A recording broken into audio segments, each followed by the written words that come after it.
el término que le pide a uno utilizar es el de tontos útiles, pero no seamos agresivos. Hoy vengo suave. Simplemente inocentes útiles, en la terminología propuesta por el Mises de Omnipotent Government.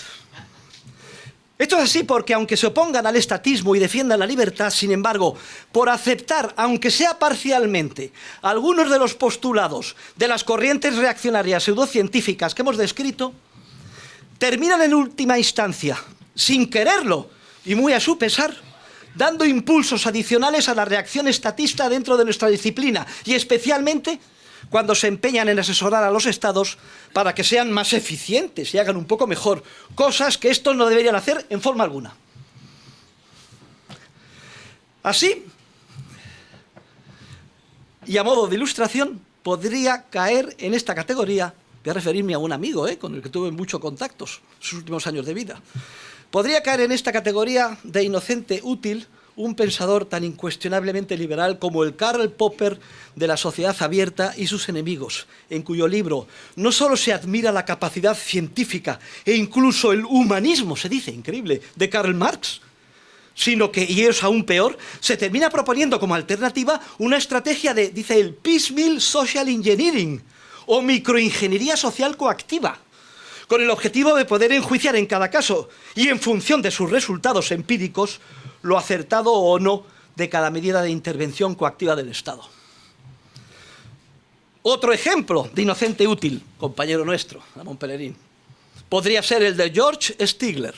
cuando llegó a manifestar que solo la evidencia empírica, fíjense ustedes, solo la evidencia podría dilucidar qué sistema económico, el socialismo o el capitalismo, podría funcionar y cuál no. Lo que presupone que previamente habría que probarlos antes de decidirse, con el inmenso coste social que, como tristemente sabemos, ese tipo de pruebas puede llegar a tener. Uno y otro, Karl Popper y George Stigler, a pesar de su sincero liberalismo, proponen, como otros muchos, que los especialistas en intervención actúen como aprendices de brujo, utilizando la ingeniería social, aunque sea piecemeal, micro. Y los estudios empíricos, que constituyen la esencia de las corrientes estatistas, pseudocientíficas y reaccionarias de nuestra disciplina. Aprendices de brujo, comparables con aquellos otros que, por ejemplo, en el campo de la biología y la medicina, respaldan la manipulación genética de virus, inicialmente inocuos para el hombre en su estado natural, con el objetivo de que puedan infectar el organismo humano, lo que eufemísticamente se denomina ganancia de función, sobre pretexto de hacer avanzar la ciencia, pero con el riesgo inmenso de terminar generando, como parece que ya puede haber sido así, gravísimas pandemias.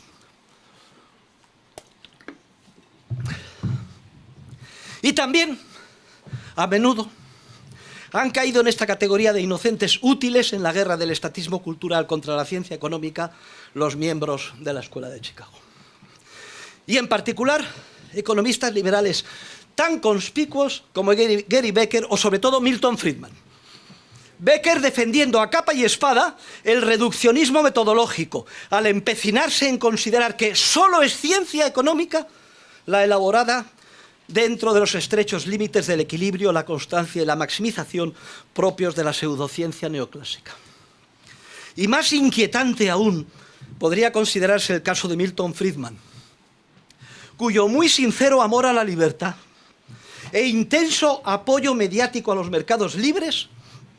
contrasta con su enfoque basado en la pseudociencia de la macroeconomía, en los agregados de origen keynesiano, en el empirismo positivista y en la plena aceptación del irrealismo de los supuestos. Solo así se explica una letanía de errores y concesiones científicas de Friedman, que muy a su pesar han terminado en última instancia reforzando el intervencionismo estatista. Por ejemplo, cuando dejó fuera de su mecanicista teoría cuantitativa del dinero lo más importante, a saber, la distorsión que la inflación genera en los precios relativos. O cuando, ninguneando la teoría austríaca del capital y de los ciclos, achacó las recesiones exclusivamente a que los bancos centrales no inyectaron el suficiente dinero, alentando así su letal intervencionismo. O, por ejemplo, cuando concluyó que la Gran Depresión de 1929 se debió a que la Reserva Federal no intervino lo suficiente. Argumento utilizado hasta la saciedad como justificación, por ejemplo, por el propio Ben Bernanke y otros muchos, de las políticas heterodoxas de laxitud monetaria y quantitative easing emprendidas masivamente antes y tras la gran recesión de 2008 y posteriormente con motivo de la última pandemia, con los gravísimos efectos inflacionarios que han terminado generando. O como cuando Friedman ideó e impulsó la introducción de las retenciones para aumentar la eficiencia recaudatoria del sistema fiscal norteamericano tras la Segunda Guerra Mundial. O cuando los estatistas se apresuraron a apropiarse de la ocurrencia friedmaniana del impuesto negativo sobre la renta para justificar la implantación de una renta social mínima que hoy asola nuestro país y el del resto de la Unión Europea también, sobre pretexto de la lucha contra la pobreza. Y en cuanto a la tan cacareada como debilísima en el fondo crítica de Friedman a Keynes, en última instancia se queda solo en el raquítico argumento empírico de que el consumo parece comportarse como si fuera una función permanente de la renta. Pero debemos preguntarnos, hombre, seamos serios, ¿qué pasaría si este dato empírico de validez a lo sumo históricamente contingente pareciera cambiar de comportamiento en el futuro? Entonces, automáticamente todas las propuestas de la macroeconomía keynesiana, cuyo enfoque y metodología, por cierto, Friedman abrazó en su totalidad, podrían de nuevo rehabilitarse. Parece, por tanto, que el calificativo de inocente útil al monetarismo de Friedman está más que plenamente justificado.